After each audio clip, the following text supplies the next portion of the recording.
Top 10 Pinoy Celebrity Glow-Ups. 10. Mula sa sidekick role sa mga youth-oriented series, ngayon ay leading man na si Enrique Hill na may sleek and polished style. 9. Naging contestant sa Little Miss Philippines ng Eat Bulaga, si Miss Universe 2018 Catriona Gray ngayon ay naging style icon at advocate para sa women's and children's rights. 8. Struggling artist sa Star Circle Batch 11, naging Miss Universe 2015 at international fashion icon si Pia Wurtzbach.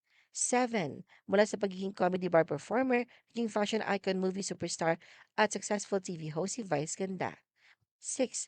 Mula sa chubby teen sa K2BU TV series, naging timeless beauty at successful businesswoman si Bea Alonzo.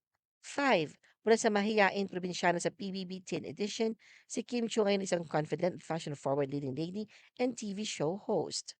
4. Mula sa viral dub smash sensation, si Maine Mendoza ay naging refined host, businesswoman at style icon.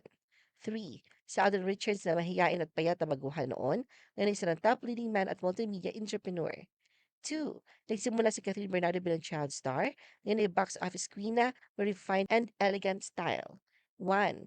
Nag-umpisa si Liza Soberano bilang simpleng teen actress, ngayon ay pinupursu na ang kanyang Hollywood dreams.